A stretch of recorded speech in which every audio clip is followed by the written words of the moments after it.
प्रधानमंत्री जी 2-3 बड़े अरबपतियों के लिए काम करते हैं, 2-3 लोगों के लिए काम करते हैं। उनका 16 लाख करोड़ रुपया प्रधानमंत्री ने पिछले 10 सालों में माफ किया है।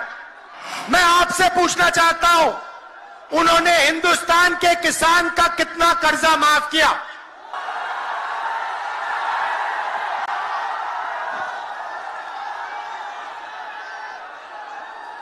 खड़गे जी, लालू जी, रबड़ी देवी जी, अखिलेश यादव जी, तेजस्वी जी, सीताराम येचुरी जी, डी राजा जी, दीपंकर जी, केसी वेणुगोपाल जी, अखिलेश प्रसाद सिंह जी, तारिक अनवर जी, शकील खान जी, गठबंधन के वरिष्ठ नेता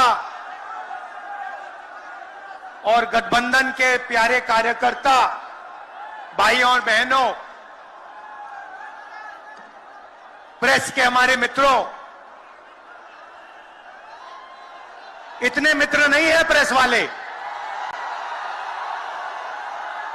आप सबका यहां बहुत बहुत स्वागत, नमस्कार।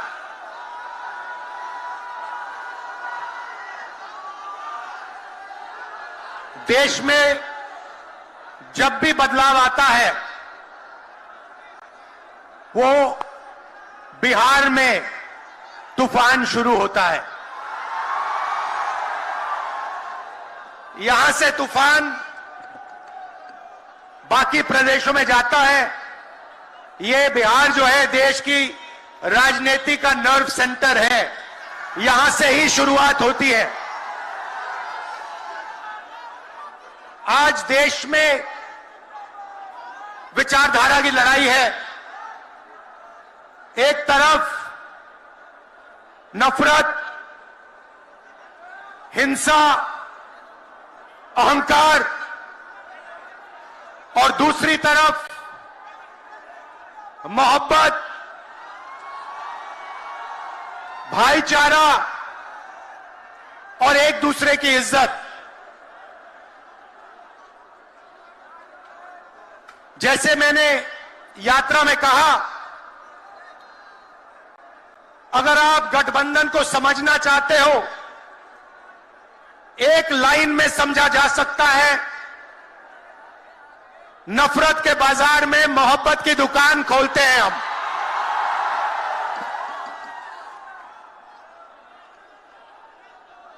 इस देश में नफरत क्यों फैल रही है? यह नफरत का देश नहीं है, आप सब जानते हो। आपके दिल में, हिंदुस्तान के नागरिकों के दिल में नफरत नहीं है, मोहब्बत है, प्यार है, एक दूसरे का आदर है।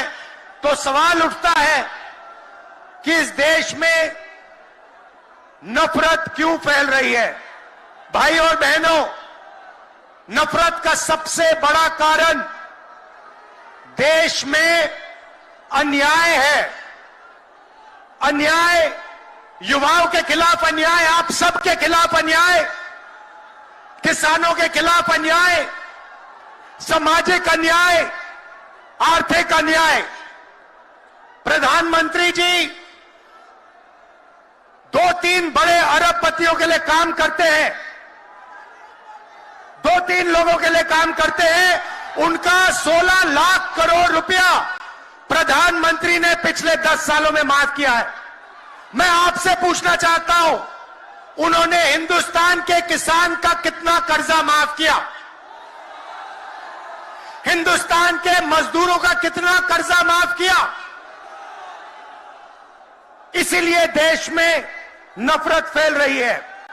40 साल से सबसे ज्यादा बेरोजगारी आज हिंदुस्तान में है।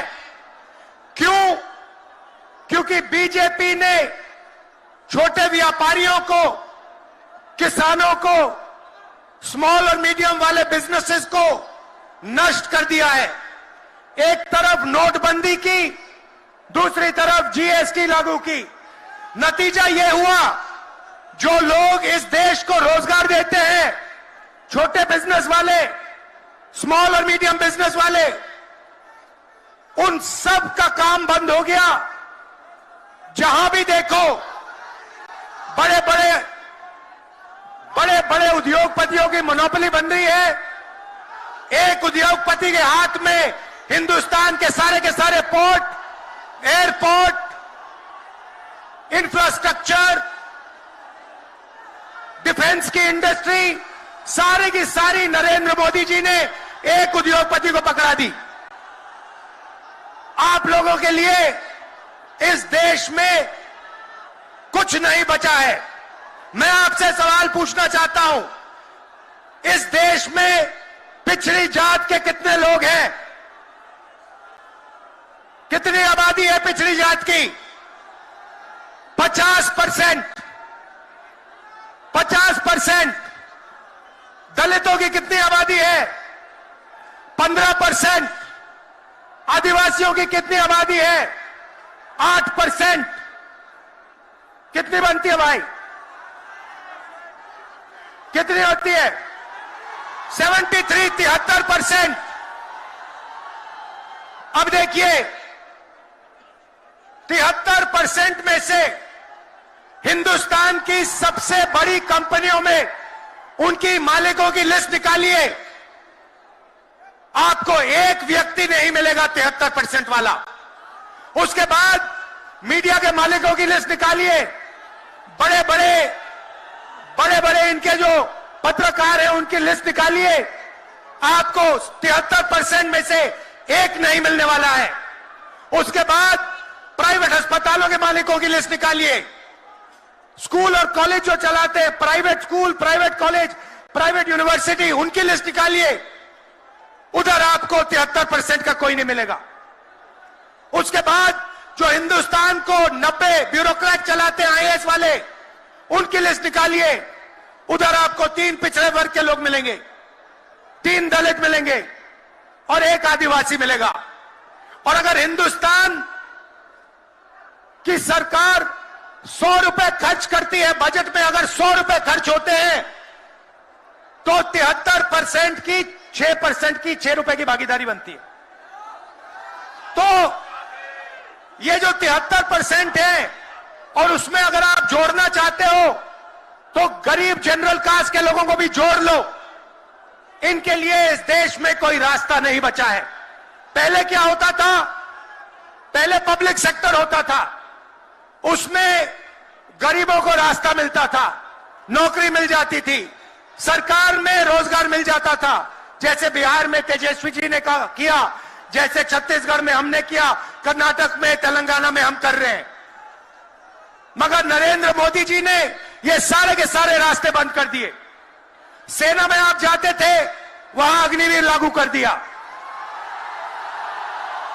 अब देखना, अग्निवीर लागू किया, और अग्निवीर में पहली बार इस देश में 2 तरीके के शहीद होंगे। एक शहीद होगा, उसको शहीद का दर्जा मिलेगा, उसे पेंशन मिलेगी, उसे कैंटीन मिलेगी, और उसे गांव में, शहर में आदर मिलेगा।